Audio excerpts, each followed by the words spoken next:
Alors donc au menu, comme vous avez pu le lire au niveau du titre, on va parler des réserves de substitution des Deux-Sèvres, donc du coup les méga-bassines. Alors donc je vais vous lire le petit résumé comme ça, comme ça au moins vous voyez de quoi on va parler.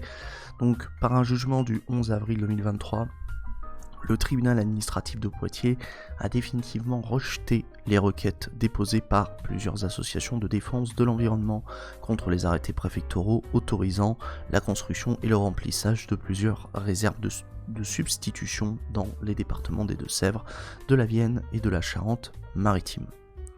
Voilà. Donc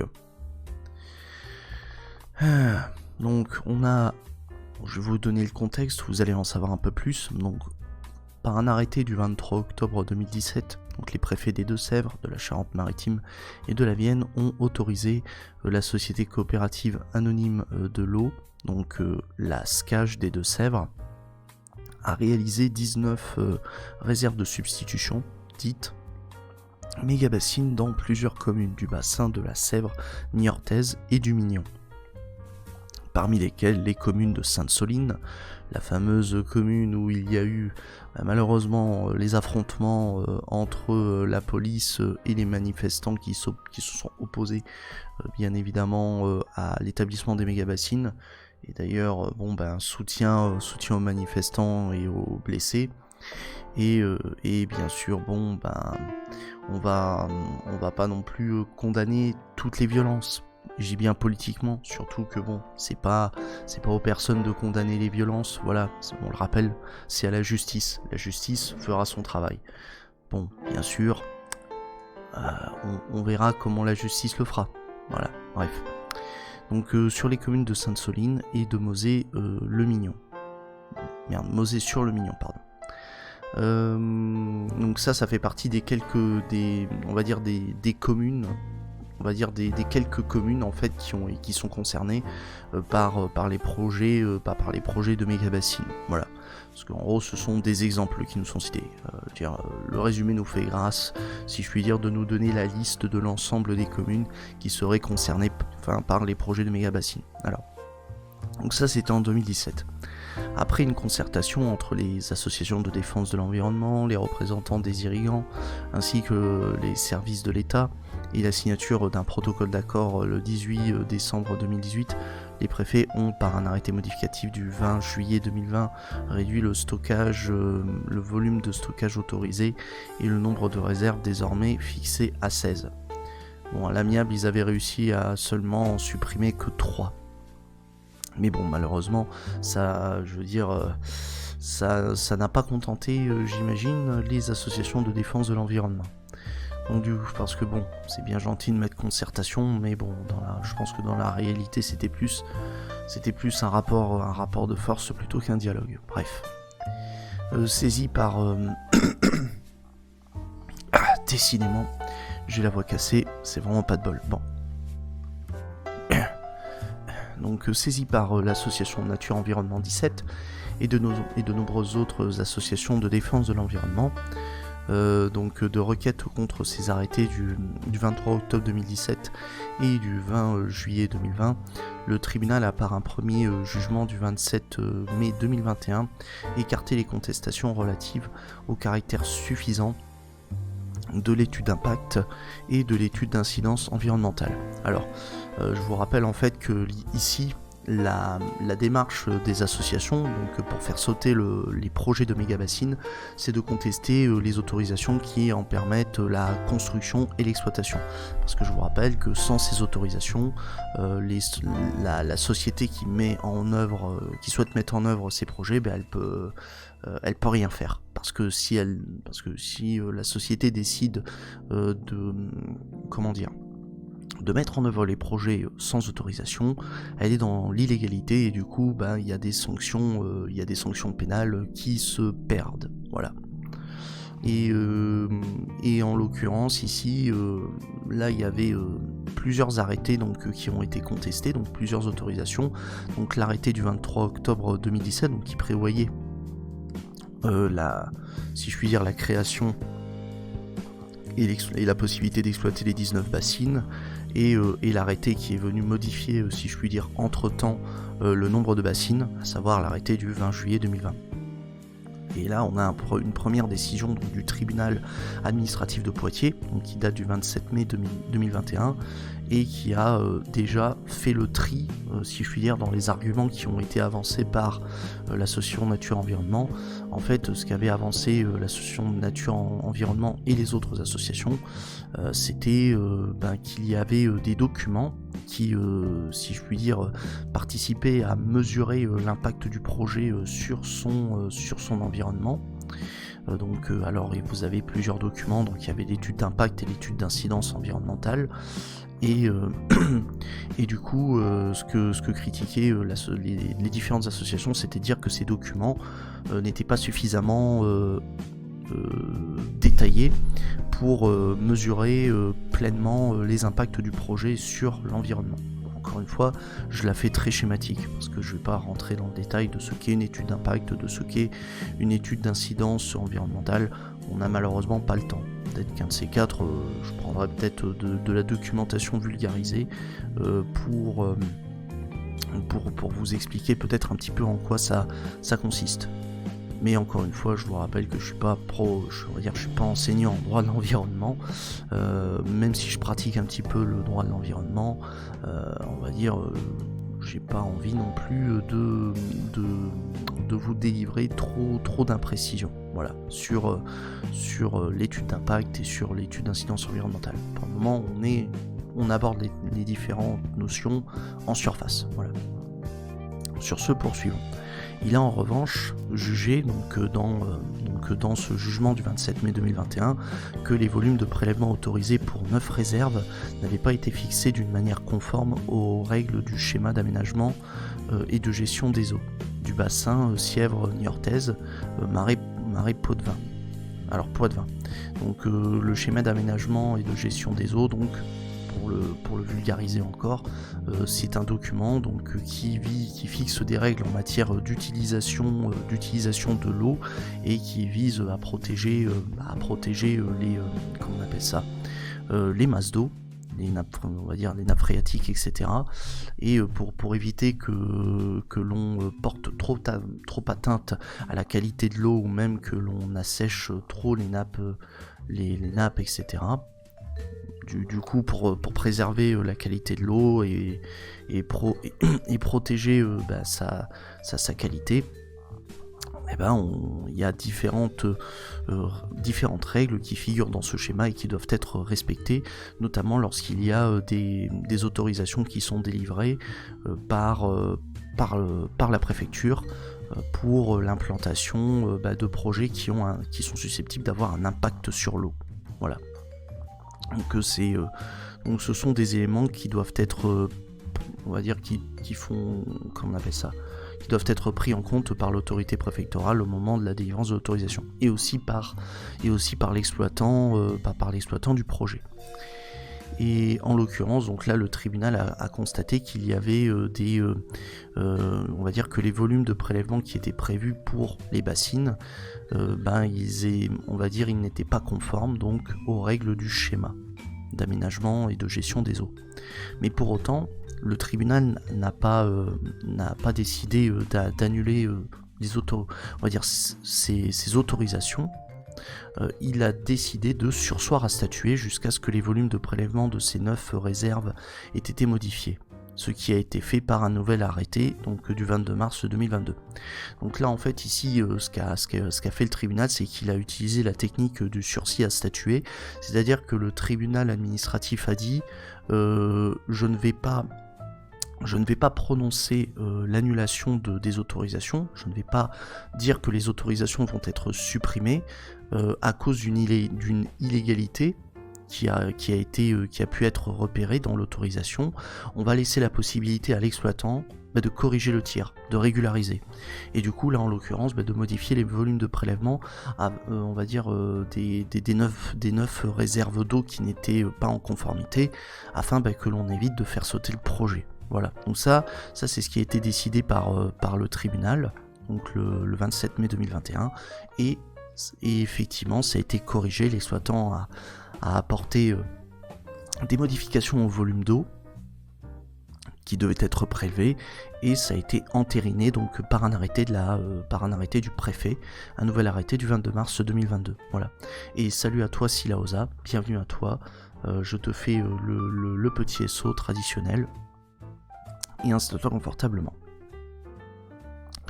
Et du coup là on arrive au fameux jugement, donc là qui date d'il y a 2 jours, donc un jugement du 11 avril 2023, par lequel le tribunal a décidé de rejeter définitivement les contestations qui ont été formulées par les associations de défense de l'environnement contre le projet, donc contre l'implantation des 16 bassines, telles qui se présentent à l'issue du dernier arrêté, donc le dernier arrêté, donc la dernière décision de la préfecture du 22 mars 2022. Et là, on va comprendre, et là, on va voir ensemble ce que le tribunal a écarté, si je puis dire, on va dire qu'est-ce qui a été écarté au niveau de l'argumentation. Encore une fois, je vous rappelle, on est sur un communiqué de presse, on va dire qui est pondu par les services du tribunal. Donc du coup, il est possible qu'il y ait des imprécisions, il est possible qu'il y ait des informations qui ne soient pas, on va dire, on est vraiment sur un texte qui est vulgarisé. Donc du coup, si on veut rentrer dans le détail, il faut consulter la décision. Voilà. Donc là on va avancer un peu sur le schmilblick quand même. Alors donc il a d'abord été écarté toute l'argumentation donc des associations requérantes qui avaient déjà été oui, le terme.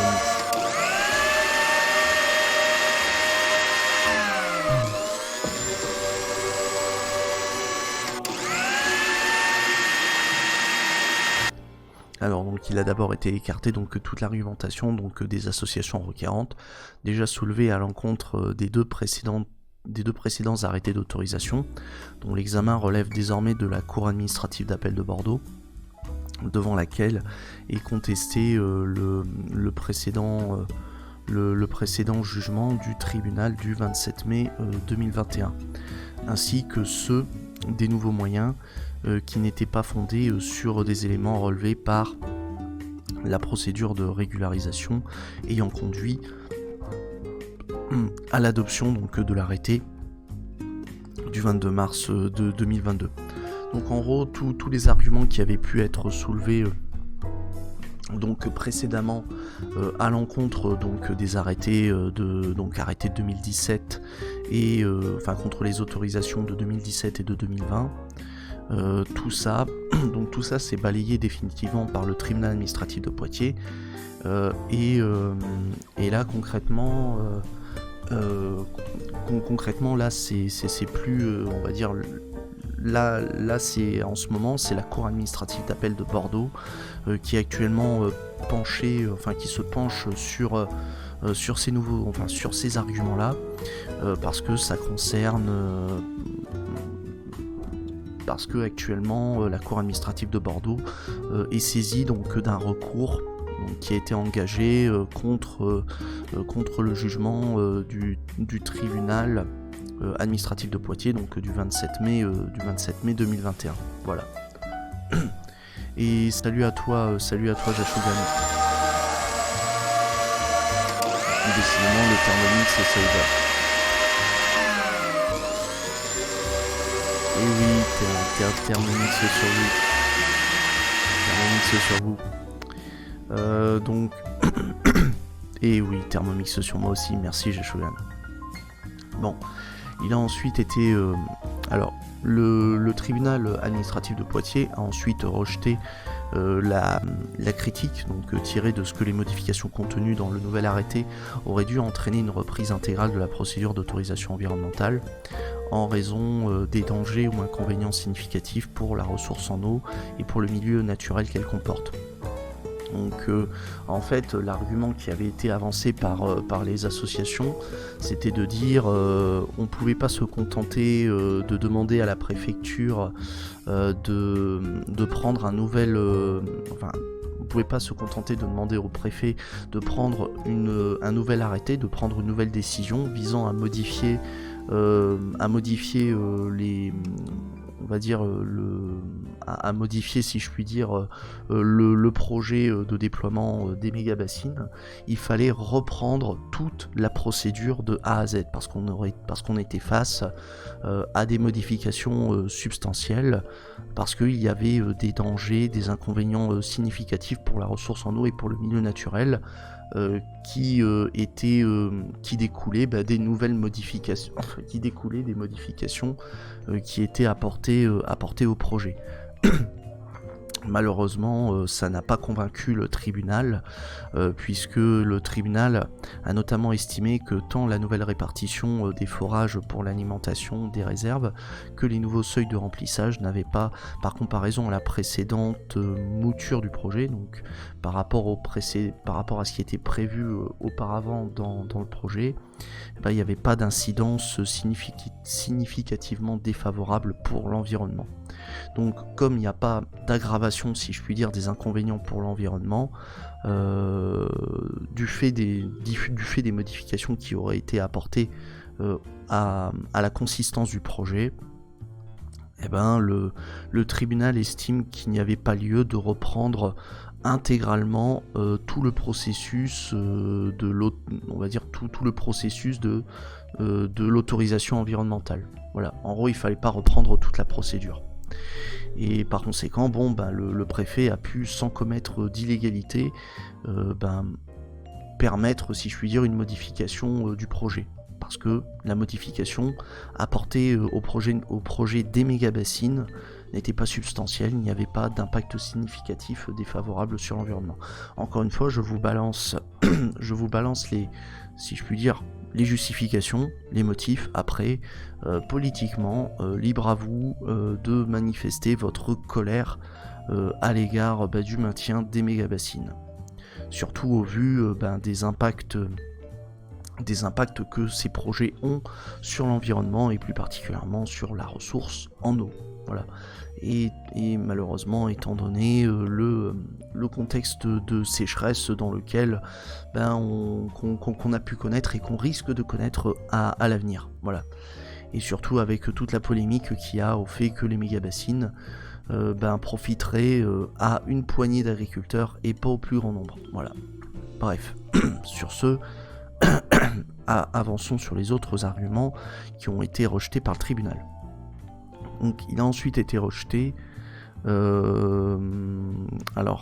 Donc autre point, donc le tribunal n'a pas non plus jugé insuffisantes ou dépourvues de pertinence les informations données, donc en vertu d'une obligation légale par la société, la SCAGE, donc des Deux-Sèvres, sur les impacts des modifications apportées au projet sur la base de simulation de leurs effets hydrogéologiques effectué par le Bureau national de recherche géologique et minière, donc le BRGM. Donc en gros, il y a différents documents qui ont été apportés par la société. Donc en général, lorsque vous avez des modifications qui sont apportées par un exploitant à un projet faisant l'objet d'une autorisation environnementale, les modifications font l'objet de ce qu'on appelle un porté à connaissance. C'est-à-dire c'est un document dans lequel l'exploitant va présenter auprès de l'administration, donc auprès de la préfecture, les modifications qui sont apportées au projet avec les différentes justifications qui vont avec. Et notamment, là, parmi les documents qui étaient dans le porté à connaissance, il y avait des simulations qui avaient été effectuées par le Bureau national de recherche géologique et minière sur les effets hydrogéologiques des modifications apportées au projet. Voilà. Donc ces données ont été transmises à la préfecture, ça a été acté et du coup le tribunal estime que les données, que ces données qui ont été transmises que ces données du Bureau national de la recherche géologique minière qui ont été transmises par la société, donc par l'exploitant, elles étaient suffisantes et elles étaient pertinentes pour apprécier encore une fois l'impact du projet sur l'environnement. Donc là, encore une fois, ça c'est l'argumentaire qui a été, on va dire, c'est ce qui a été retenu par le tribunal. En gros, ce que dit le tribunal, c'est ce qu'a apporté la société, ce qu'a apporté l'exploitant, pour, si je puis dire, consolider son dossier visant à obtenir des modifications de son projet. C'est suffisant. Ça permet, je veux dire, ça circuler, rien à voir. Donc, et là, enfin, le tribunal administratif n'a pas retenu les critiques de fond développées par les associations requérantes en relevant à titre principal que les nouveaux volumes de prélèvement d'eau pour les 9 réserves, donc ayant fait l'objet d'un sursis à statuer, ont été définis conformément à l'interprétation donc, des dispositions du SAGE qu'il avait faite dans son jugement du 27 mai 2021, en ce qui concerne tant leur niveau annuel maximal que la période de référence. Alors, concrètement, le tribunal estime que les nouveaux volumes d'eau qui ont été, si je puis dire, les volumes d'eau tels que modifiés dans le cadre de la régularisation, elles sont conformes aux dispositions donc, du schéma d'aménagement des eaux, et que du coup la régularisation étant faite, le tribunal écarte tous les arguments qui, de l'association, qui visaient à critiquer, si je puis dire, le non-respect des seuils de prélèvement d'eau. Voilà. Donc tout ça, ça a été écarté puisque ça a été régularisé. Voilà. Bon, si vous voulez en savoir plus, je vous transmets du coup ce communiqué de presse du tribunal administratif de Poitiers, sachant que la décision, donc, elle a dû être notifiée donc, le 11 avril 2023. Il y a un délai, en principe, c'est 2 mois. C'est 2 mois pour contester en appel cette décision, ce jugement du tribunal. Donc du coup, les comment on appelle ça, les associations de défense de l'environnement ont en théorie, donc si je ne dis pas de bêtises, jusqu'au 11 juin pour déposer leur requête en appel afin d'obtenir l'annulation du jugement. De toute façon, on va juste revérifier. Donc délai appel cour administrative. Normalement, si je mets CJA, je devrais avoir. Donc de toute façon, le principe, c'est le délai de 2 mois. Voilà, un délai de 2 mois et normalement, il doit y avoir les textes de référence. Que délai d'appel augmenté en Outre-mer. Normalement, on doit avoir dans les R800, donc procédure d'appel. Alors attends, que je regarde. Non.